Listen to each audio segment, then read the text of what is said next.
नारायणं नमस्कृत्य नरं चैव नरोत्तमं देवीं सरस्वतीं व्यासं ततो जयमुद्रयेत् नष्टप्रायेषु अभद्रेषु नित्यं भागवतसेवया भगवति उत्तमश्लोके भक्तिर्भवति नैष्टिकी मुखं करोति वाचालं पुङ्गुं लङ्घायते गिरिं यत्कृपातमहं वन्दे श्रीगुरुं दीनतारिणं परमानन्दं माधवं श्रीचैतन्य ईश्वरम् ॐ नमो भगवते वासुदेवाय ॐ नमो भगवते वासुदेवाय ॐ नमो भगवते वासुदेवाय His Divine Grace Bhaktivedanta Swami Srila Prabhupada ki Jai.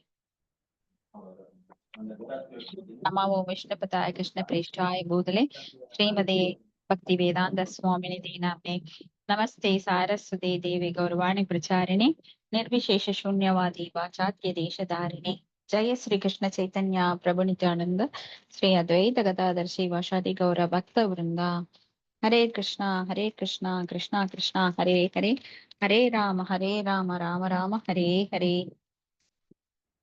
Bhagavat प्रार्थने सर्वशास्त्रार्ति बीयूक्ष सर्ववेदैः सद्बला सर्वसिद्धान्त रत्नाट्य सर्वलोकैक दृक्पृता सर्वभागवत प्राण श्रीमद्भागवत प्रभु कलितुगन्तोदितादित्य श्रीकृष्ण परिवर्तित परमानंद पाठाय प्रेम वक्षाक्षराय ते सर्वदा सर्वसेव्याय श्रीकृष्णाय नमोऽस्तु मे मत्येकबन्धो मत्सङ्गिन् मद्गुरु मन्महातन मत्निस्तारक मद्वाक्य मदानन्द नमोऽस्तु ते असाधु साधु तदायिन् अधिनोत्सताः शानामुच्च कासिन् मां प्रेम्णा हृत्कण्डयो स्फुरा ஹரே हरे கிருஷ்ணா.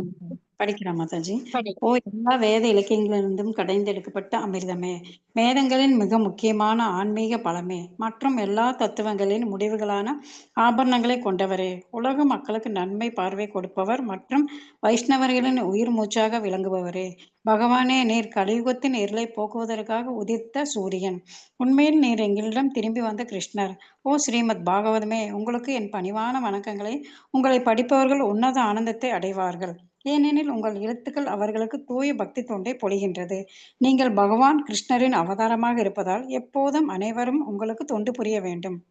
ஓ ஸ்ரீமத் பாகவதமே, ஓ என்னுடைய ஒரே நண்பரே, உடன் இருப்பவரே, என்னுடைய ஆசிரியரே, என்னுடைய மிகப்பெரிய சொத்துமாகவும் விடுவிப்பவருமாகவும் இருப்பவரே, என்னுடைய மிக நல்ல பாக்கியம் மற்றும் ஆனந்தமயமாக இருப்பவரே, என்னுடைய மரியாதை கலந்த வணக்கங்களை கொள்ளுங்கள். ஓ ஸ்ரீமத் பாகவதமே, புனிதமற்றவருக்கும் புனிதத்தை வழங்குபவரே, மிகவும் வீழ்ச்சி அடைந்தவர்களுக்கும் உயர்த்துபவரே, என்னை எப்போதும் கைவிட வேண்டாம். கிருஷ்ணருக்கான தூய பக்தி தொண்டருடன் எப்போதும் என் இதயத்திலும் தொண்டையிலும் தோன்றுவீராக. ஹரே கிருஷ்ணா மாதாஜி. நன்றி மாதாஜி. ஹரே கிருஷ்ணா.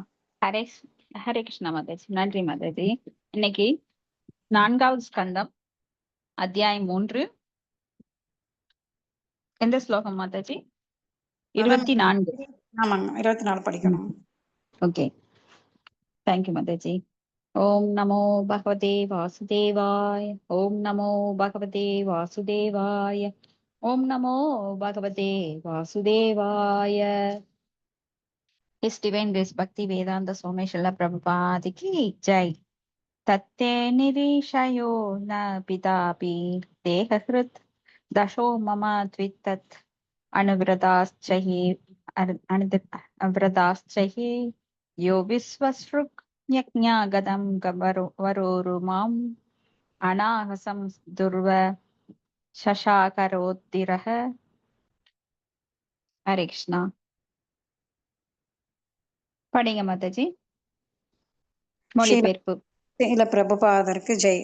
ஆகையினால் உன்னை பெற்றெடுத்ததன் மூலம் உன் உடலை வளர்த்தவராக இருந்தாலும் நீ அவரை பார்ப்பதற்கு செல்லக்கூடாது, ஏனெனில் அவரும் அவரது அடியவர்களும் என்பது காழ்ப்புணர்ச்சி கொண்டுள்ளனர்.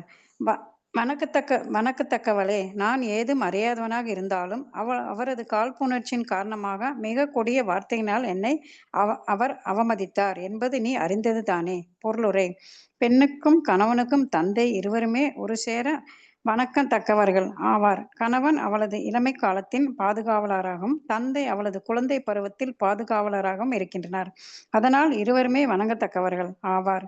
எனினும் இதில் சிறப்பானது தந்தைதான். ஏனெனில் அவர்தானே அவளுக்கு தேகத்தை தந்தவர். சிவபெருமான் சதியிடம் என்னை காட்டிலும் உனது தந்தை தக்கவர்தான் என்பதில் சந்தேகமில்லை.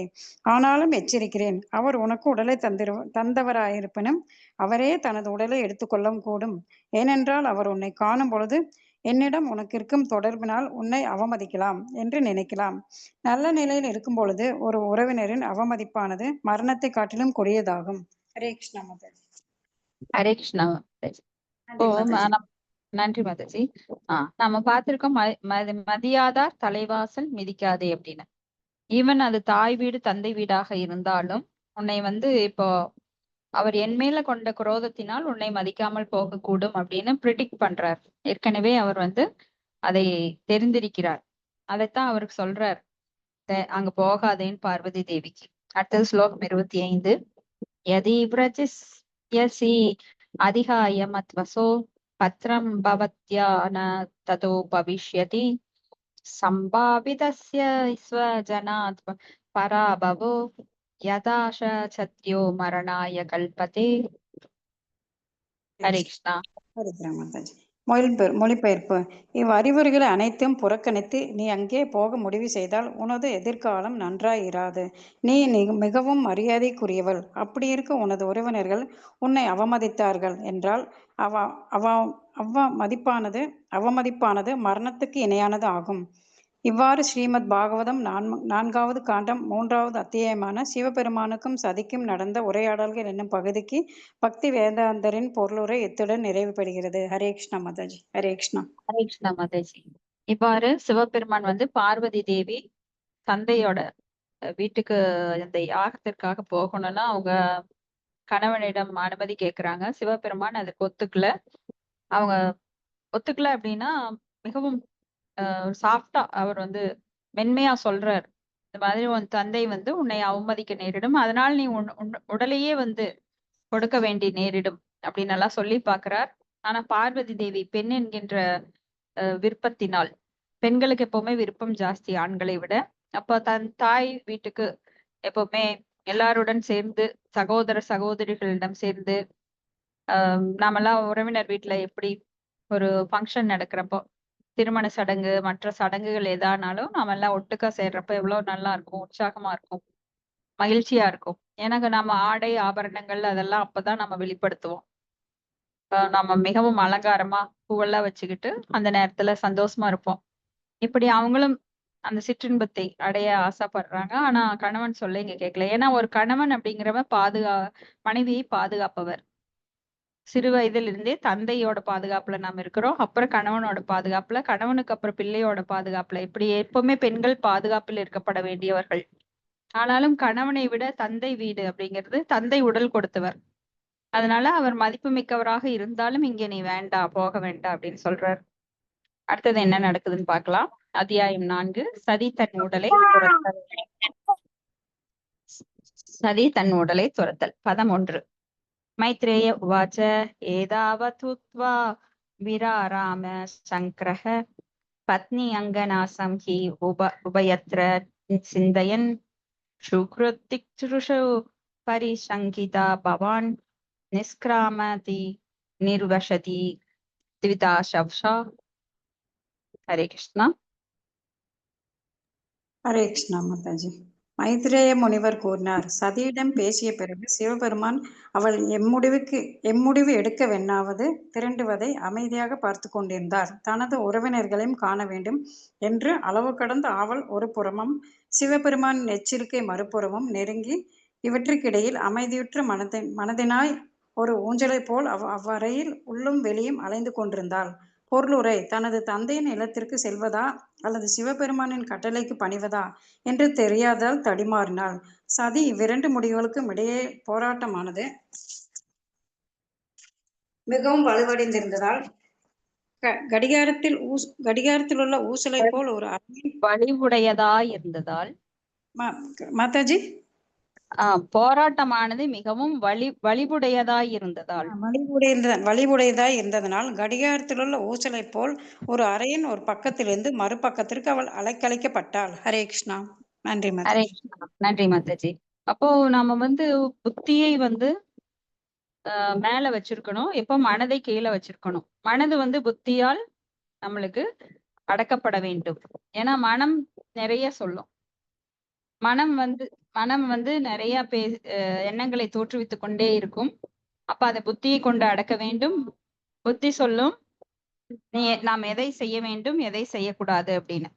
சோ அம்மா சாப்பிட்டுட்டு இருக்கிறாரு. அப்போ புத்தியை கொண்டு மனதை அடக்க வேண்டும். இப்ப மனம் எப்பவுமே அடக்க முடியாதது. நிறைய எண்ணங்களை நம்மளுக்கு கொடுக்கும். அப்ப அந்த எண்ணங்களை ஃபில்டர் பண்ணி புத்தியானது தெளிவான முடிவை எடுக்கணும். இங்க அது மாதிரிதான் பார்வதி தேவி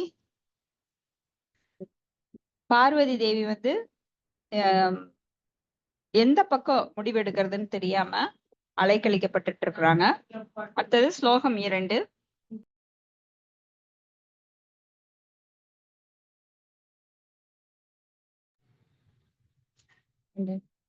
அடுத்தது ஸ்லோகம் 2.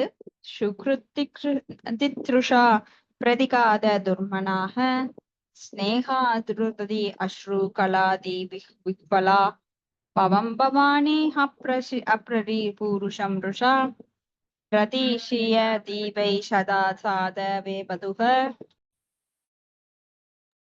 ஹரே கிருஷ்ணா. படிக்கிற மாதாஜி. மொழிபெயர்ப்பு. பாசத்தோடு தனது உறவினர்களை காண தனது தந்தையின் இல்லத்திற்கு செல்வதற்குரிய விருப்பத்திற்கு எதிரான தடையினால் சதியின் வெளியிலிருந்து கண்ணீர் வழிந்து ஓடியது. அழுகையும் விம்மலும் கொண்டு அவள் தன் சீர்த்தி பெற்ற கணவனை நோக்கினாள். அப்பார்வை சிவபெருமனை தூள் தூளாக்கும் தன்மை உடையதாய் இருந்தது. பொருளுரை. இதிலுள்ள அப்ரதி புருஷம் என்னும் வார்த்தைக்கு பொருள் தனக்கு இணையாக யாரும் இல்லாதவர் என்பதாகும். சிவபெருமானை பொறுத்தவரை பௌதீக உலகில் எல்லோரையும் சமமாக நடத்துவதில் அவருக்கு இணையாக எவரும் இல்லை. அவர் எல்லோரையும் சமமாகவே நடத்துகிறார் என்பதனை சதி நன்கு அறிந்திருந்தாள். இருப்பினும் தன்னுடைய தந்தையின் இல்லத்திற்கு செல்லும் விஷயத்தில் மட்டும் ஏன் அவர் தன்னிடம் அன்புடன் நடந்து கொள்ளவில்லை என்று நினைத்தாள். இத்துன்பத்தினை தாங்க மாட்டாதலாகவே அவள் தனது கணவனை எரித்து விடுவது போல் பார்த்தாள். இதனை வேறு விதமாக சிவபெருமான் ஆத்மாவாக விளங்குவதனால் சிவம் என்பதற்கு ஆத்மா என்றும் பொருளுண்டு.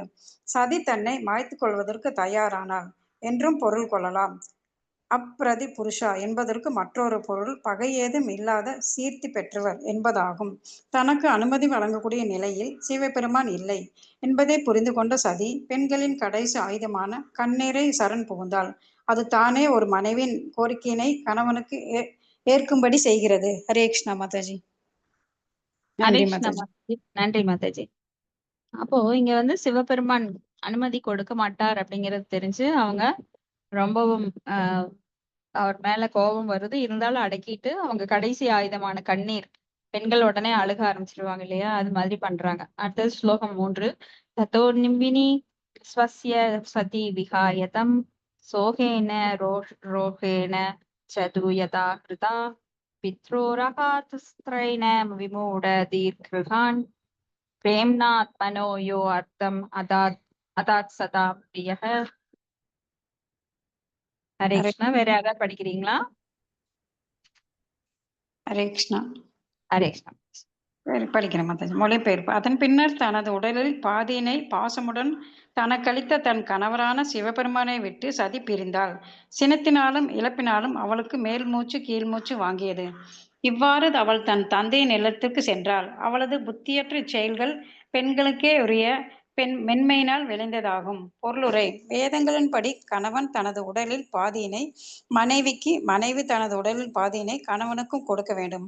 மனைவி இல்லாத கணவனும் கணவன் இல்லாத மனைவியும் உடைய வாழ்க்கை அரைகுறையானதாகும்.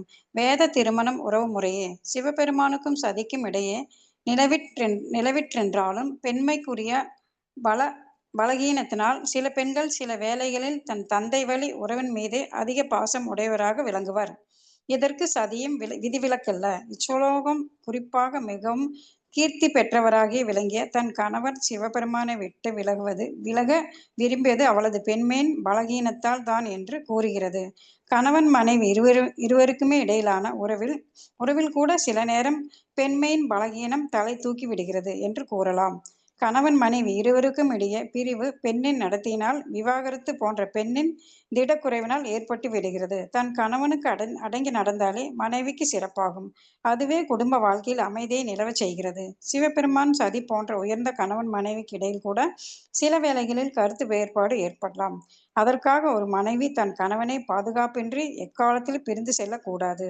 அவள் அவ்வாறு பிரிந்து சென்றால் அதற்கு அவள் பெண்மையின் ஆற்றலின்மையே காரணம் என்று புரிந்து கொள்ளலாம். ஹரே கிருஷ்ணா மாதாஜி. நன்றி மாதாஜி. ஹரே கிருஷ்ணா. நன்றி மாதாஜி. இன்றைய காலங்கள்ல நாம பாக்குறோம் நிறைய விவாகரத்துக்கள் நடக்குது. சோ நம்மளுடைய கர்மாவின் படி, பேட் கர்மா அது படிதான் நம்மளுக்கு குட் கர்மா, பேட் கர்மா படிதான் புண்ணியம் பாவத்தின் விளைவாகத்தான் நம் குடும்ப சூழ்நிலை அமைகிறது. எவ்வாறு கணவன் அமைய வேண்டும், எவ்வாறு குழந்தைகள் பிறக்க வேண்டும், எவ்வாறு தாய் தந்தையர் அமைய வேண்டும், எந்த இடத்தில் நாம் பிறக்க வேண்டும் அப்படிங்கறதெல்லாம்.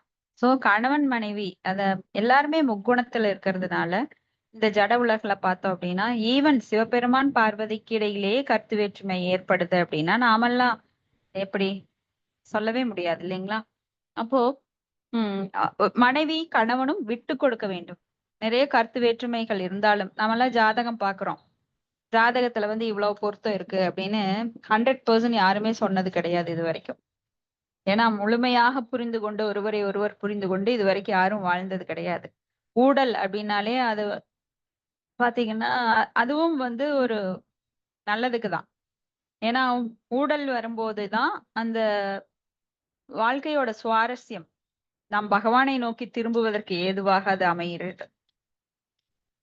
எல்லாமே நல்லா இருந்துட்டா நம்ம கடவுளை திரும்பி பார்க்க மாட்டோம். நல்ல கணவன், நல்ல மனைவி, நல்ல ஒரு குழந்தைகள் இதெல்லாமே அமைஞ்சிட்டா நம்ம இங்க ஜட உலகிலேயே வாழ்ந்துட்டு போயிருவோம். அதனாலதான் பகவான் நம்மளுக்கு சில சமயங்கள்ல பொருத்தமில்லாத ஒரு கணவனுக்கு பொருத்தமில்லாத ஒரு மனைவி, பொருத்தமில்லாத ஒரு கணவன் இந்த மாதிரி மாறி மாறி அமைக்கிறார். ஏன்னா அவங்களாம் சீக்கிரம் பகவானை நோக்கி முகத்தை திருப்ப ஆரம்பிச்சிருவாங்க. ஆர்த்தோ அர்த்தார்த்தி ஜிக்ஞாசு ஞானேச்ச பரந்தப அப்படின்னு. இப்போ சிவபெருமானுக்கும் பார்வதி தேவிக்கும் இடையில் கூட அந்த மாதிரி கருத்து வேற்றுமை வருது. அடுத்த ஸ்லோகம் 4. ஏன்னா பெண்கள் இங்க எளிதில் உணர்ச்சி வசப்படக்கூடியவர்கள், தவறு செய்யும் இயல்பு அவங்க கிட்ட அதிகமாவே இருக்கும்.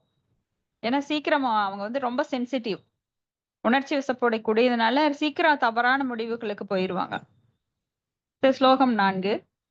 தாம் அன்வகச்சின் திருத விக்ரமாம் சதீம் ஏகாம் த்ரீ நேத்ரானுச்சரா சகஸ்ரசக ஷபாஷத யஷாமணி மன் மதாதய புரோ விஷேந்திராஸ் சரசாகத வியதாக. ஹரே கிருஷ்ணாங்க மாதாஜி. படிக்கிறேன். ஹரே கிருஷ்ணா. மொழிபெயர்ப்பு. சதி தனியாகவும் மிகவும் வேகமாகவும் அங்கிருந்து வெளியே செல்வதை கண்ட மணிமான், மதன் மற்றும் அவர்களின் கீழுள்ள ஆயிரக்கணக்கான அவரது பக்தர்கள் யக்ஷர்கள் துணைவர அவரது வாகனமான நந்தியுடன் அவளை பின்தொடர்ந்தனர். பொருளுரை. சிவபெருமான் தன்னை தடுக்கக்கூடாது என்னும் நோக்கத்தில் அங்கிருந்து சதி வேகமாக கிளம்பியவுடன் மணிமான், மதன் மற்றும் யக்ஷர்களின் தலைமையின் கீழுள்ள ஆயிரக்கணக்கான சிவபெருமானின் பக்தர்கள் உடனடியாக அவளை பின்தொடர்ந்தனர். இது தொடர்பாக பயன்படுத்தப்பட்டிருக்கும் கதவ்யதா என்னும் வார்த்தையின் பொருள் அச்சமின்றி என்பதாகும். சதி தான் தனியாக போவதை பற்றி கவலைப்படவில்லை. காரணம் அவள் அச்சமற்றவளாக இருந்தாள் என்பதே. ஸ்லோகத்தில் உள்ள அனுசரா என்னும் வார்த்தையும் கூட மிகவும் முக்கியத்துவம் வாய்ந்ததுதான். அது சிவபெருமானின் பக்தர்கள் அவருக்காக எதையும் தியாகம் செய்ய தயாரானவர்கள் என்பதை குறிப்பிடுகிறது. சிவபெருமான் சதி அங்கே செல்வதை விரும்பவில்லை என்பதை அவர்கள் அனைவரும் புரிந்து கொண்டவர்களே. அனுசரா என்பதற்கு பொருள் தனது தலைவனின் எண்ணத்தை உடனடியாக அறிந்து கொள்ளக்கூடியவர்கள் என்பதாகும். ஹரே கிருஷ்ணாங்க மாதாஜி. தேங்க்யூ மாதாஜி. ஹரே கிருஷ்ணா. ஹரே கிருஷ்ணா. தேங்க்யூ மாதாஜி. ஹரே கிருஷ்ணா. அப்போ இங்க சிவபெருமான் பார்வதி தேவியை அங்க போக கூடாதுன்னு சொல்றாரு. ஆனா அவரையும் மீறி பார்வதி தேவி ரொம்ப எங்க அவர் தன்னை தடுத்து விடுவாரோ அப்படின்னு சொல்லிட்டு வேகமா அங்கிருந்து போறாங்க. அதை பார்த்தவுடன் சிவபெருமானின் அடியவர்கள் எல்லாம் இவங்களுக்கு ஏதாவது ஆபத்து நேருமோ அப்படின்னு சொல்லிட்டு சிவபெருமானோட எண்ணத்தை புரிந்து கொண்டு ஏன்னா தொண்டர்கள் அப்படின்னாலே தலைவரோட எண்ணத்தை புரிந்து கொண்டவர்கள் அப்படின்னு அர்த்தம். சோ தலைவருக்கு உகந்த மாதிரி அவங்க பாதுகாப்புக்காக பார்வதி தேவியின் பின்னாடி ஆயிரக்கணக்கான யட்சர்கள் அவங்க யட்சர்களின் தலைமையில ஆயிரக்கணக்கானவங்க பின்னாடி போறாங்க. நந்தி தேவர் உட்பட எல்லாரும் பூதகணங்கள் எல்லாம் போறாங்க. அடுத்த ஸ்லோகம் 5. சாம்சாரிகா கந்துக தர்ப்பணாம்புஜ ஸ்வேதாத பத்ர வியஜன ஸ்ரகாதிபிஹி ஜீதயனை துந்துபி சங்க வேணுவிர் புஷேந்திரம் ஆரோபிய விடங்கீதா யயூக. மாதாஜி படிக்கிறேன் மாதாஜி. ஹரே படி. கிருஷ்ணா. மொழிபெயர்ப்பு ஆஷா பக்தி வேதாந்தர் சுவாமி சிலர் பிரபுபாத் கி ஜெய். சிவபெருமானின் பக்தர்கள் சதியிடம் அவளது செல்ல கிளியினை அவள் கரங்களில் கொடுத்து அவளை ஒரு காளை மாட்டின் மீது அமரச் செய்தனர். அவர்கள் தாமரை மலர் கண்ணாடி மற்றும் இது போன்ற அழகு சாதனங்களை எடுத்துக்கொண்டு மிகப்பெரிய கொற்றை குடையினை அவள் தலைக்கு மேல் பிடித்துக் கொண்டனர். சங்கு, துந்துபி, எக்காலம் போன்ற இசை கருவிகளுடன் கூடிய இசைக்குழுவினர் பின்தொடர்ந்து அவர்கள் அனைவரும் ஆரவாரத்துடன் அரச ஊர்வலம் போல சென்றனர். ஹரே கிருஷ்ணா மாதாஜி. தேங்க்யூ. ஹரே கிருஷ்ணா மாதாஜி. தேங்க்யூ மாதாஜி. ஸோ அந்த காலங்கள்ல வெண்கொற்றை குடை அப்படிங்கிறது ஒரு ராஜா ராணி எப்படி ஊர்வலம் போவாங்களோ அது போல இவங்க எல்லாருமே அவன் பார்வதி தேவியோட செல்லக்கிளியை அவங்க கையில கொடுத்து வெண்கொற்ற குடையை பிடித்து துந்துபி சங்கு எல்லாம் இசை கருவிகள் முழங்க அவங்க எல்லாம் கூட்டிட்டு போறாங்க. ஸ்லோகம் 6. ஆப்ரம்ம கோஷாஷித யக்ஞ வைஷம் விப்ரஷீசுஷ்டம் விபுதைச்ச சர்வசக மிருத்தார்வ அய காஞ்சன தர்ப சர்மபிர் நிஸ்ருஷ்ட பாண்டம் யஜனம் சமாலிஷத்.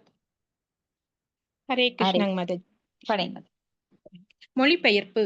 அவன் வேள்வி நடைபெறும் தனது தந்தையின் இல்லத்தை அடைந்து அவள் வேள்வி நடைபெறும் தனது தந்தையின் இல்லத்தை அடைந்து எல்லோரும் வேத மந்திரங்கள் முழங்கிக் கொண்டிருந்த வேள்வி சாலைக்கு சென்றாள். அங்கே மகா முனிவர்கள், அந்தணர்கள் மற்றும் தேவர்கள் வீற்றிருந்தனர். மேலும் அங்கே பலியிடப்படும் விலங்குகளும் அதுபோல களிமண்ணால் செய்யப்பட்ட கலசங்களும் கற்களும் தங்கமும் புல்லும் தோலும் வேள்விக்குரிய பிற பொருட்களும் நிரம்பி இருந்தன. பொருளுரை. கற்றறிந்த முனிவர்களும் அந்தணர்களும் வேத மந்திரங்களை முழங்கிக் கொண்டிருக்க மற்றும் சிலர் வேதங்களின் முடிவுகளை பற்றி விவாதித்துக் கொண்டிருந்தனர். இவ்வாறு முனிவர்களும் அந்தணர்களும் தர்க்கித்துக் கொண்டும் சில வேத மந்திரங்களை முழங்கிக் கொண்டும் இருந்ததினால் அந்த இடமே உன்னதமான ஒளி அதிர்வுகளால் புத்துயிர் பெற்று விளங்கியது. இவ்வுன்னதமான ஒளி அதிர்வே இப்போது ஹரே கிருஷ்ண கிருஷ்ண கிருஷ்ண ஹரே ஹரே, ஹரே ராம ராம ராம ஹரே ஹரே என்னும் உன்னத ஒளியில் எளிமைப்படுத்தப்பட்டிருக்கிறது. இக்காலத்தில் வேதங்களை புரிந்து கொள்ளும் அளவிற்கு உயர்கல்வி கற்றவர்கள் யாரும் இலர். காரணம், மக்கள் அனைவரும் மந்தமாகவும் சோம்பேறிகளாகவும் நல்வினையற்றவர்களாகவும் இருக்கின்றனர். ஆகையினால் பகவான் சைத்தன்யர் ஹரே கிருஷ்ண என்னும் ஒளி அதிர்வினை பரிந்துரைக்கின்றார். ஸ்ரீமத் பாகவதத்திலும் யக்ஞை சங்கீர்த்தன யஜந்திஹி சுமேதஷ என்றும் பரிந்துரைக்கப்பட்டுள்ளது. பாகவதம் 11.5.32 தற்காலத்தில் வேள்விக்கு மக்களின் வறுமையும் வேத மந்திரங்களை அவர்கள் அறியாது வீற்றிருக்கும் முழுமுதற் கடவுளை மக்களின் வறுமையும் வேத மந்திரங்களை அவர்கள் அறியாததுமேயாகும். ஆகையினால் இக்காலத்தில் தமது துணைவர்களுடன் வீற்றிருக்கும் முழுமுதற் கடவுளை திருப்திப்படுத்த மக்கள் அனைவரும் ஒன்று கூடி ஹரே கிருஷ்ண மந்திரத்தினை முழங்க வேண்டும் என்று பரிந்துரைக்கப்பட்டிருக்கிறது. மறைமுகமாக இது நித்யானந்தர், அத்வைதர் போன்றவர்களை துணைவர்களாக கொண்டிருக்கும் பகவான் சைத்தன்யரையே குறிக்கிறது. இக்காலத்திற்கேற்ப வேள்வி இதுதான். இஸ்லோகத்தில் உள்ள மற்றொரு முக்கியமான விஷயம் வேள்விக்குரிய விலங்குகளை பற்றியது. வேள்விக்காக இவ்விலங்குகளை கொள்கின்றனர் என்று பொருள் கொள்ளக்கூடாது. மகா முனிவர்களும் ஆத்ம உணர்வு பெற்றவர்களும் வேள்வியினை செய்யும் பொழுது அவர்களது உணர்வு விலங்குகளை பலியிடுவதன் மூலம் பரிசோதிக்கப்படுகிறது. எவ்வாறெனில் தற்கால அறிவியலில் புதிதாக கண்டுபிடிக்கப்படும் மருந்துகளை விலங்குகளின் மீது செலுத்தி பரிசோதிக்கின்றார்களே, அதுபோல வேள்விகளை நடத்தும் அந்தணர்கள் எல்லாம் தன்னுணர்வு பெற்ற ஆத்மாக்கள் ஆவர். அவர்களது உணர்தலை பரிசோதிப்பதற்காக முழுமை பெற்ற விலங்குகளை வேள்வித்தீயில் அர்ப்பணித்து அவை புத்துயிர் பெற செய்கின்றனர். இம்முறையிலேயே வேத மந்திரம் சோதிக்கப்படுகிறது. அங்கே இருந்த விலங்குகள் எல்லாம் கொன்று தின்பதற்கானவை அல்ல. வேள்வியின் நோக்கம் இறைச்சி கூடங்களை இடமாற்றுவதன்று. ஒரு விலங்கிற்கு புத்துயிர் அளிப்பதன் மூலம் வேத மந்திரங்களின் சக்தியினை சோதிப்பதற்குத்தானே தவிர இறைச்சிக்காக பலியிடப்படுவதில்லை. ஹரே கிருஷ்ணாங் மாதாஜி. தேங்க்யூ மாதாஜி. கிருஷ்ணா, தேங்க்யூ மாதாஜி. சோ அந்த காலத்துல வேள்விகள் செய்கின்ற அந்தணர்கள் வந்து தகுதி பெற்றவர்களாக இருந்தாங்க. இந்த காலத்து மாதிரி கிடையாது. அந்தணர்கள் என்றால் அவங்க வந்து பிராமணர்களாக மிக உயர்ந்த பக்தர்களாக இருந்தாங்க. அதனால அவங்க எப்பொழுதுமே வேத மந்திரங்களை முழங்கிக் கொண்டிருப்பார்கள். அதன் மூலமாக அவங்க அந்த சமுதாயத்திற்கு நன்மை செய்தார்கள். அப்ப அந்தணர்கள் வந்து நல்ல ஒரு பிராமணர்களாகவும் அவங்க வேதங்களை கற்பிக்க கூடியவர்களாகவும் வேதப்படி நடப்பவர்களாகவும் இருந்தாங்க. அப்போ வேதங்கள் மூலமாவே அவங்க வந்து அந்த வேள்வி தீயை இப்பெல்லாம் தீப்பெட்டி வச்சு வேள்வியை தொடங்குறாங்க. அன்னைக்கெல்லாம் மந்திரங்கள் மூலமாகவே அந்த அக்னியை தோற்றுவிப்பார்கள். இப்ப மந்திரங்கள் சொல்றதுனாலேயே அந்த அக்னி வந்து தானாக அங்க வந்து வேள்வி தீ உண்டாகும். அந்த அளவுக்கு அந்தணர்கள் வந்து உண்மையானவர்களாக, சத்தியம் மிக்கவர்களாக, சக்தி வாய்ந்தவர்களாக இருந்தார்கள். இப்ப இன்னைக்கு மாதிரி அரைக்குறை வேதங்கள்லாம் படிக்கல. வேதங்களின் நோக்கம் என்ன அப்படிங்கிறது அவங்களுக்கு தெரியும். வேதங்களின் இறுதி நோக்கம் பகவான் விஷ்ணுவே, யக்ஞைவை விஷ்ணுஹு அப்படிங்கிறது அவங்களுக்கு தெரியும். சோ இங்க வந்து அங்க வேள்வி சாலையில கற்றறிந்த முனிவர்கள், அந்தணர்கள் எல்லாம் வந்து வேள்வி மந்திரங்களை முழங்கிட்டு இருந்தாங்க. வேதங்களின் முடிவுகளை பற்றி விவாதித்து கொண்டிருந்தார்கள். அன்னைக்கெல்லாம் விவாதங்கள் நடக்கும். சிலர் வந்து வேதங்களோட இறுதி முடிவு என்ன அப்படின்னு சொல்லி அதை வந்து விவாதிப்பதன் மூலமாக அவங்க தெளிவுபடுத்துவாங்க. ஏன்னா அறியாதவர்களுக்கு அந்த விவாதங்கள் பயனுள்ளதா இருக்கும். ஏன்னா வாக்குவாதம் அப்படிங்கிறது அவங்க மனசுல இருக்கிறத சொல்லுவாங்க. இவங்க வந்து சும்மா வாக்குவாதம் அப்படின்னா மனசுல தோன்றத கற்பனையா பேசுறது கிடையாது. எந்த வேதத்தின் படி சொல்லப்பட்டிருக்கு அப்படிங்கிறத ஆதாரத்தை காட்ட வேண்டும்.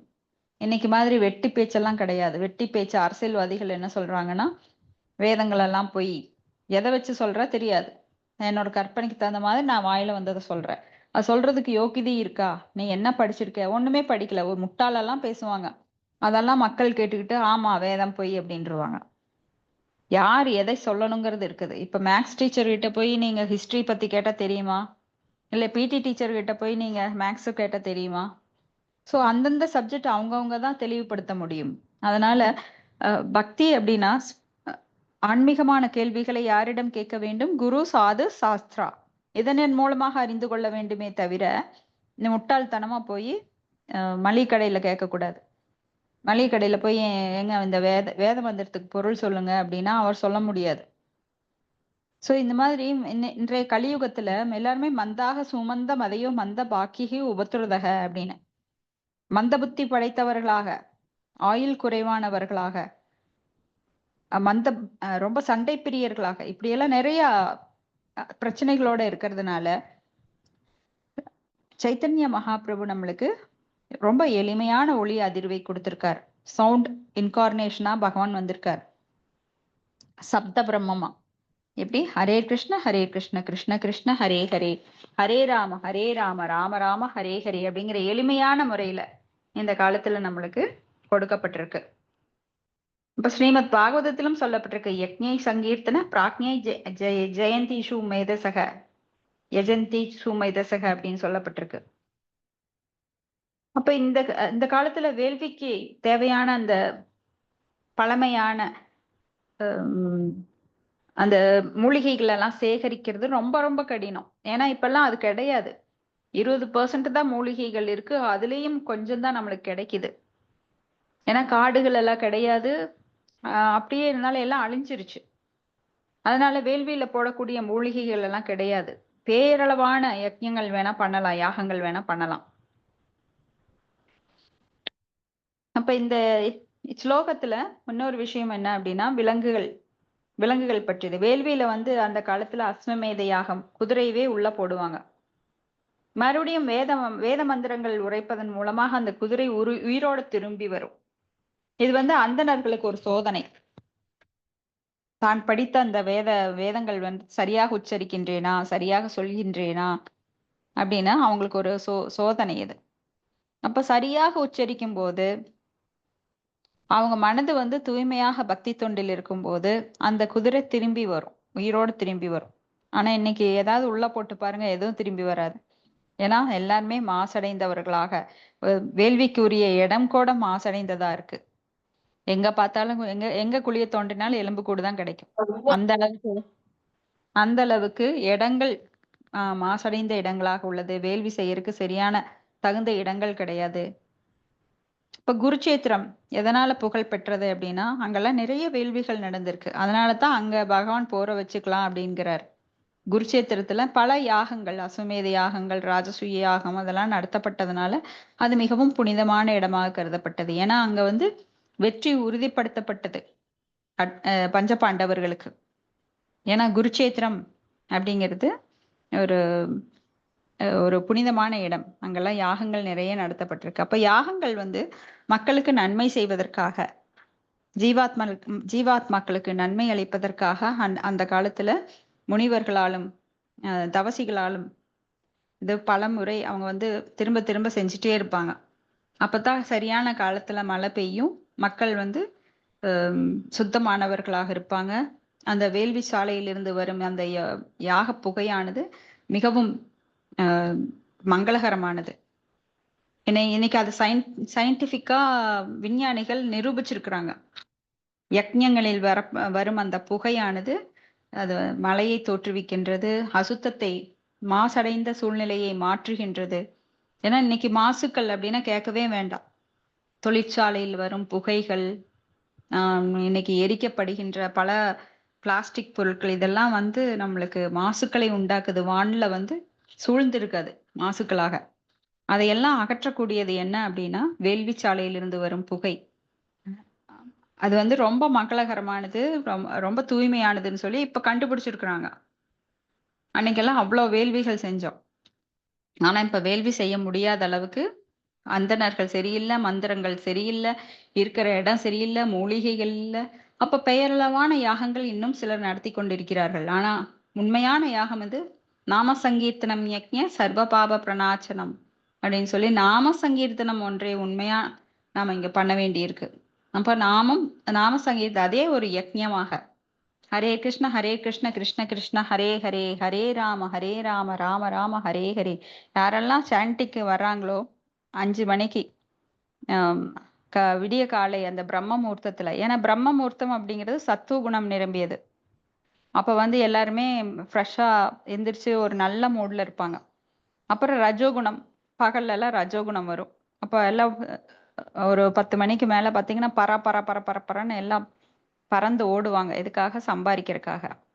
அடுத்தது தமோகுணம், சோர்வடைந்து அப்படியே எப்படா தூங்கலாம், சோம்பேறித்தனமா வீட்டுல வந்து படுப்பாங்க நீட்டி. சோ இந்த 3 குணங்கள்ல சத்துவகுணம் மேலானது. சத்துவகுணம் எப்போ வருது அப்படின்னா விடிய காலையில 3 மணிலிருந்து 7 மணி வரைக்கும் நம்மளுக்கு சத்துவகுணம். அந்த நேரத்துல சொல்லும் போது அந்த மந்திரத்தோட பலன் அதிகமாக இருக்கும். அதனாலதான் நாமெல்லாம் கூடி வீட்டுல ஒவ்வொரு வீட்லயும் ஒவ்வொரு யக்ஞமாக நாமெல்லாம் நாம ஜபம் செஞ்சுட்டு இருக்கோம். அடுத்த ஸ்லோகம் 7. தாம் ஆகதாம் தத்ர ந கச்சனாத்ரியத் விமானிதாம் யக்ஞ குருதோ பயாஜனஹ ஹ்ருதே ஸ்வஸ்வரிர் வை ஜனனீம் சாதராஹ பிரேமாஸ்ரு கண்டய பரிஷஸ்வஜூர்முதா. பரீட்சா பத்ததி பிரணாம் ஸ்ருததி. மொழிபெயர்ப்பு: சதி தன் அடியவர்களுடன் வேள்விச்சாலையினுள் நுழைந்த பொழுது தட்சன் மீது கொண்ட அச்சத்தின் காரணமாக அங்கிருந்த யாரும் அவளை வரவேற்கவில்லை. ஆனால் அவளது தாயும் சகோதரிகளும் கண்ணீர் நிறைந்த விழிகளுடனும் மகிழ்ச்சியுடனும் அவளை வரவேற்று இனிமையாக உரையாடினர். பொருளுரை: சதியின் தாயும் சகோதரிகளும் மற்றவர்களைப் போல் அவளை வரவேற்காதிருக்கவில்லை. இயற்கையான பாசத்தினால் அவர்கள் நீர் நிறைந்த கண்களுடனும் அன்புணர்ச்சியுடனும் உடனே அவளை கட்டி தழுவி கொண்டனர். இது பெண்களின் மென்மையான மனத்தினை காட்டுகிறது. அவர்களது இயற்கையான பாசமும் நேசமும் செயற்கையான பொருட்களினால் சோதிக்கப்படக்கூடியவை அன்று.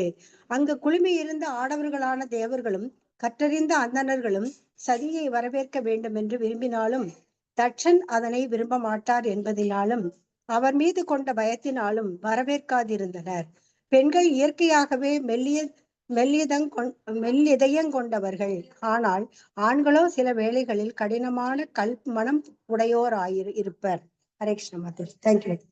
தேங்க்யூ மாதாஜி. இப்ப வேள்விக்கு வந்திருக்கின்ற அந்த விருந்தினர்கள்ல தேவர்கள், யக்ஷர்கள், தேவர்கள் அவங்க எல்லாம் வந்து தக்ஷன் எப்படி கோச்சுக்குவாரோ, பார்வதி தேவி பார்த்து வரவேற்றால் கோச்சுக்குவாரோன்னு சொல்லிட்டு பயந்துட்டு இருந்துட்டாங்க. ஆனா சகோதரிகள் தாய் அவங்க எல்லாம் வந்து பார்வதி தேவிய சதி தேவிய வரவேற்கிறார்கள். அவங்க எல்லாம் மனம் விட்டு அப்படியே ஆலிங்கனம் பண்ணி சந்தோஷமா பேசுறாங்க. ஏன்னா பெண்கள் வந்து பகையை அவ்வளவு சீக்கிரம் காட்ட மாட்டாங்க உறவுகளிடையே. ஆண்கள் வந்து சில சமயம் இப்படி வீராப்பா இருப்பாங்க. அடுத்த ஸ்லோகம் 8. சௌதரிய சம்பிரசன்ன சமர்த்த வார்த்தையா மாத்ரா ச பாத்ரு ஸ்வஸ்ருபிச்ச சாதரம் தத்தாம் சபர்யாம் வரம் ஆசனம் சஷா நாதத்த பித்ரா பிரதே நந்திதா சதி. ஹரே கிருஷ்ணா. ஹரே கிருஷ்ணா மாதாஜி. தனது தாயினாலும் சகோதரியினாலும் அவள் வரவேற்கப்பட்டும் அவள் அவர்களிடம் ஒன்றும் பேசவில்லை. அழகான பரிசு பொருட்களும் அமர்வதற்கு இருக்கையும் அளிக்கப்பட்டும் அவள் அவற்றை ஏற்றுக்கொள்ளவில்லை.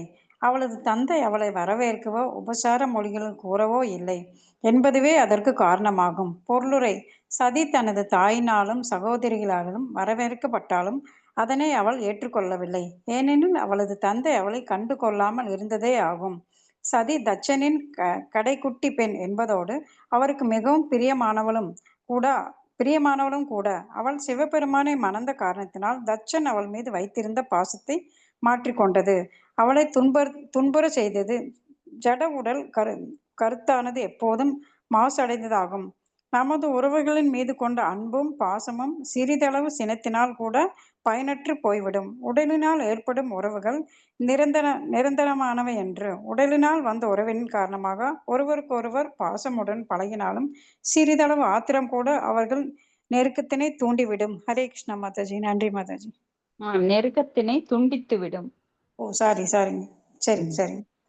அப்போ இங்க வந்து சிவபெருமான் மேல உள்ள கோபத்தினால தனது மகள் ஏதும் அறியாதவள், பாவமற்றவள் இருந்தாலும் கூட தக்ஷன் சிவபெருமானின் மனைவி ஆயிட்டாளேன்னு சொல்லி சதி தேவியை, பார்வதி தேவியை அவர் சரியா வரவேற்கவில்லை. இது கண்டு அவங்களுக்கு ரொம்ப வருத்தம் ஆயிடுச்சு. யாருக்குமே இருக்கும் இல்லைங்களா, தன் தந்தை வந்து சரி மருமகனைத்தான் அவர் வந்து வெறுக்கிறார் அப்படின்னு தெரிஞ்சா கூட அதையும் மீறி அவங்க வந்திருக்காங்க. ஆனா தந்தையோட அந்த பாராமுகத்தை பார்த்து இவங்க ரொம்ப வருத்தம் அடைகிறாங்க. அடுத்த ஸ்லோகம் 9. அருத்ரபாகம் தம் அவேஷ்ய சாத்வரம் பித்ராச்ச தேவே கிருத சேவனம் விபௌ அநாத்ருதா யக்ஞா சசசி அதீஸ்வரி சுகோபலோகானிவ தசயதி ருஷா. ஹரே கிருஷ்ண மாதாஜி. நான் படிக்கிறேன். மொழிபெயர்ப்பு: வேள்விச்சாலையினை பார்த்த சதி அங்கே தன் கணவரான சிவபெருமானுக்குரிய அவிர்வாகம் இல்லாதிருப்பதனை கண்டாள். சிவபெருமானை அவ்வேள்விக்கு தன் தந்தையான தட்சன் அழைக்காததோடு அவரது மேன்மை மிக்க மனைவியான தன்னை அவர் வரவேற்காதிருந்தனையும் அடுத்து அவள் உணர்ந்து கொண்டாள். இதனால் எழுந்த ஆத்திரத்தின் விளைவாக அவள் தனது தந்தையை எரித்து விடுவதைப் போல பார்த்தாள். பொருளுரை: வேள்வி தீயில் அவிர்வாகத்தினை அர்ப்பணிக்கும் பொழுது வேத மந்திரமான ஸ்வாகா என்று கூறுவது ஒருவர் அனைத்து தேவர்களுக்கும், மகா முனிவர்களுக்கும், பிதாக்களுக்கும், பிரம்மதேவனுக்கும், சிவபெருமானுக்கும், பகவான் விஷ்ணுவிற்கும் மரியாதையினை தெரிவிப்பதாகும்.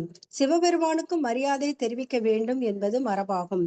ஆனால் அவ்வேள்வி சாலையில் இருந்த சதி வேள்வினை செய்யும் அந்தணர்கள் சிவபெருமானுக்குரிய அவர் பாகத்தினை வழங்கி நம சிவாய ஸ்வாகா என்னும் மந்திரத்தினை உச்சாரணம் செய்யாதிருப்பதை கண்டாள்.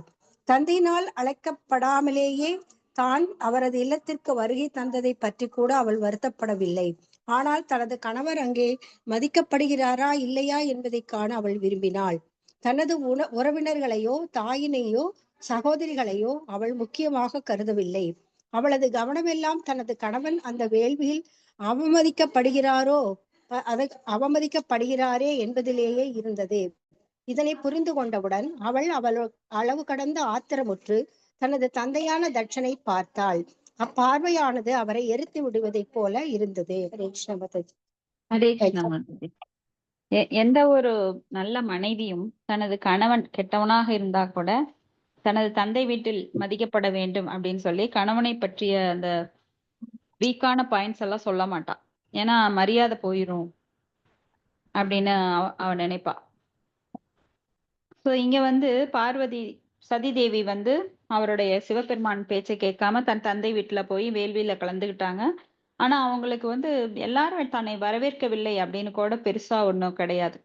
ஆனா இங்க தக்ஷன் என்ன பண்ணிருக்காருன்னா சிவபெருமானுக்கு ஆவிர்வாகம் கொடுக்க கூடாது அப்படின்னு சாபம் கொடுத்திருக்காரு. எந்த வேள்வியிலும் சிவபெருமானுக்கு கொடுக்க கூடாது. ஆனா அந்த சாபத்திலும் ஒரு நன்மை என்ன அப்படின்னா சிவபெருமான் சாதாரண தேவர்களை போல கிடையாது. அவர் மிக உயர்ந்த நிலையில் இருக்கிறதுனால சாதாரண தேவர்கள் முக்குணத்தினால் ஆட்கொள்ளப்பட்ட தேவர்களுக்கு இணையாக போய் அவர் ஆவிர்வாகம் பெற வேண்டிய அவசியம் அவருக்கு இல்லை. அந்த சாபம் கூட நன்மையா மாறிட்டு இருந்தது. ஏன்னா அவர் வந்து மிக உயர்ந்த நிலையில் இருக்கிறார். ஆனா இங்க யாகத்துல வந்து அவங்களுக்கு இணையாக எதுக்காக ஆவிர்வாகம் வாங்கணும் அவரு அப்படின்னு சொல்லி ஸ்ரீல விஸ்வநாத சக்கரவர்த்தி தாக்கூர் கருத்துரைக்கிறார். அப்ப இங்க வந்து தன் தாயோ சகோதரியோ அவங்க முக்கியமா கருதல, தன்னுடைய கணவனை அவமதிக்கிறாங்களே அப்படிங்கிற வருத்தம் அந்த கோபமாக மாறி அவங்க அப்பாவை கூட அப்படியே எரிச்சிடுற மாதிரி பாக்குறாங்க பார்வதி தேவி. அதுக்கப்புறம் என்ன நடக்குது? ஸ்லோகம் 10. ஜகர்ஷ சாமர்ஷ விபன்யா கிரா சிவ த்விஷம் தூமபத ஸ்ரமம் ஸ்மயம் ஸ்வதேஜசா பூதகணான் சமுக்திதான் நிக்ருஹ்ய தேவி ஜகதோ அபிஷ்ருண்வதஹ. ஹரே கிருஷ்ணா. ஹரே கிருஷ்ண மாதாஜி. படிங்க. சிவபெருமானின் அடியவர்களும் பூதகணங்களும் தட்சனை தாக்கி அழிப்பதற்கு தயாரான பொழுது சதியின் கட்டளையினால் அவர்கள் தடுக்கப்பட்டனர். அவள் மிகுந்த ஆத்திரத்துடனும் வருத்தத்துடனும் வேள்வியின் பலன் தரும் செயல்களையும் இத்தேவையற்ற துன்பமிக்க வேள்விகளால் அதீத ஆணவமுற்ற மனிதர்களையும் கண்டிக்க தொடங்கினாள். குறிப்பாக தன் தந்தையினையே அவள் அனைவரின் முன்னிலையிலும் கண்டித்து பேசினாள். பொருளை வேள்வியின் அர்ப்பணிப்பு செயல்கள் எல்லாம் குறிப்பாக யஜ்ஞேசர் என்று அழைக்கப்படும் பகவான் விஷ்ணுவை திருப்திப்படுத்துவதற்காகவே ஆகும். ஏனெனில் அவரே வேள்வியினால் வரும் பலன்களை அனுபவிப்பவர் ஆவார். பகவத்கீதையும் கூட 5.29 இதனை உறுதி செய்கிறது. பகவான் கூறுகிறார், போக்தாராம் யக்ய தபசாம் என்று. அதனை வேள்விகளின் பலனையும் பெறுபவர் அவர் ஒருவரே. இவ்வுண்மையினை அறியாத குறைமதியுடையோர் உலக நன்மைகளுக்காக வேள்விகளை செய்கின்றனர். இது போன்ற வேள்வியின் உண்மையான நன்மைக்கின்றி காரியத்தினால் வரும் பலன்களின் மீதுள்ள அன்பின் காரணமாகவே செய்யப்படுகின்றன என்று இங்கே கண்டிக்கப்படுகிறது. ஸ்ரீமத் பாகவதமும் இதனை உறுதி செய்கின்றது. வேத நெறிகள் கூறும் வேள்விகளையும் இது போன்ற பிற பலன் தரும் செயல்களையும் ஒருவர் செய்யலாம். ஆனால் இச்செயல்களினால் ஒருவன் விஷ்ணுவின் மீதான ஈடுபாட்டில் வளர்ச்சி பெறவில்லை என்றால் அவை பயனற்ற வேள்விகளே ஆகும். விஷ்ணுவின் மீது கொண்ட அன்பில் வளர்ச்சி பெற்றவன் அவர் பக்தர்கள் மீது வைக்கும் அன்பிலும் மரியாதையிலும் கட்டாயம் வளர்ச்சி பெறுதல் வேண்டும்.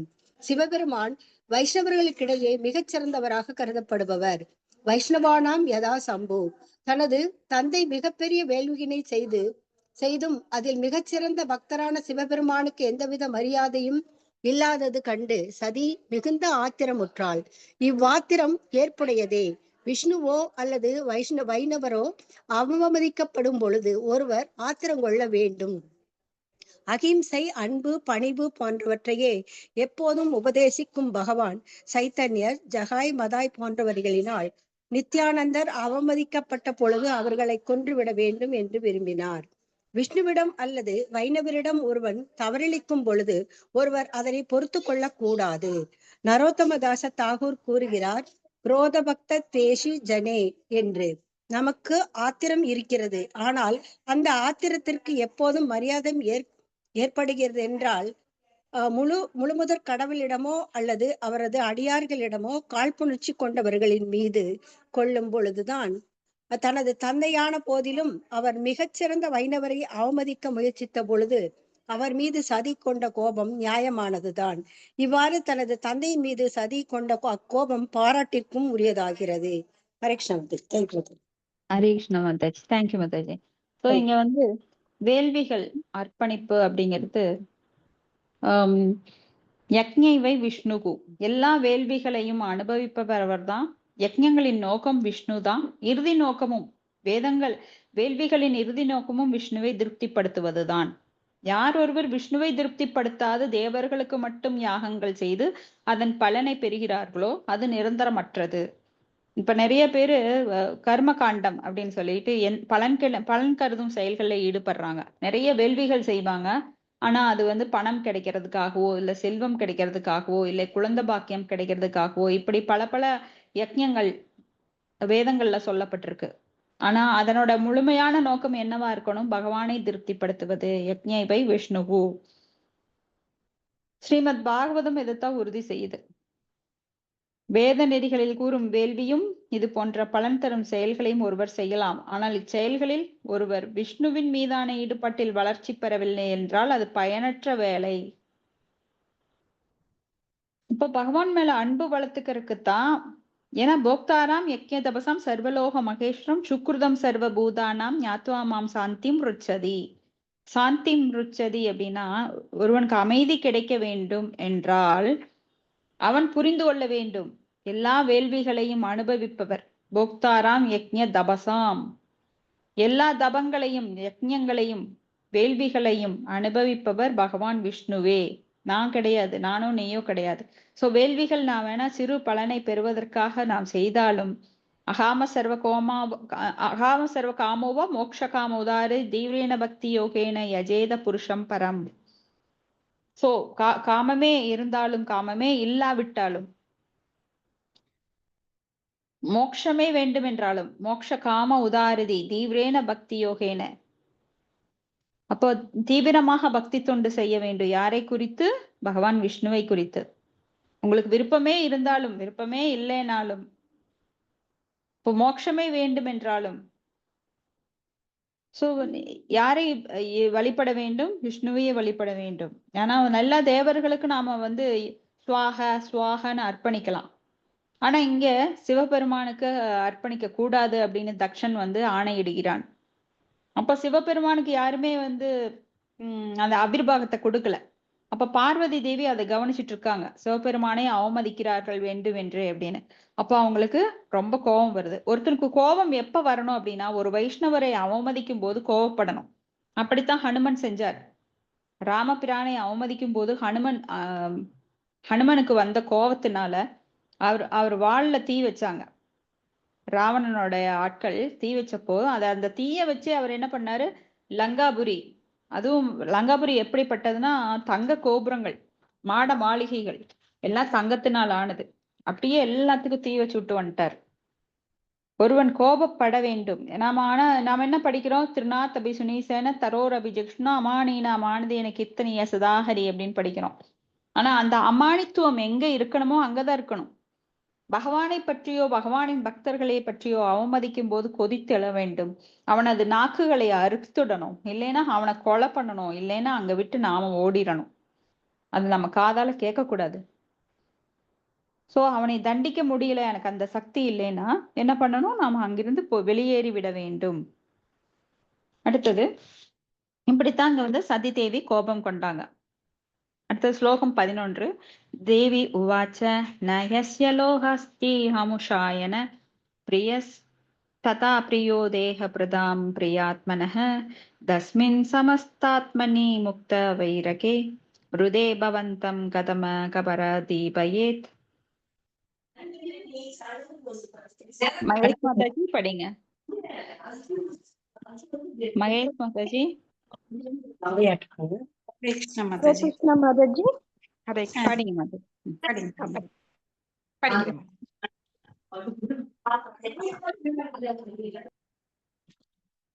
மாதாஜி பதம் மாதாஜி. ஹரே கிருஷ்ணா. 11 எடுத்துட்டேன் மாதாஜி. மொழிபெயர்ப்பு. தேவி கூறினாள், உயிர்கள் அனைத்தினும் மிகவும் போற்றுதலுக்குரியவர் சிவபெருமான். அவருக்கு பகையே கிடையாது. நெருங்கிய அன்பர்களும் இல்லை, எதிரிகளும் இல்லை. எல்லா பகைகளில் இருந்தும் விடுதலை பெற்ற அவ்வுலகளாவிய ஒருவரிடம் உம்மைத் தவிர வேறு யார் காழ்ப்புணர்ச்சி கொள்வர்? பொருளுரை. பகவத்கீதையில் 9.29 பகவான் கூறுகிறார், சமோகம் சர்வ பூதேஷு, எல்லா உயிர்களுக்கும் நான் சமமானவன் என்று. முழுமுதற் கடவுளின் அம்சமாக அவதரித்தவர் சிவபெருமான்.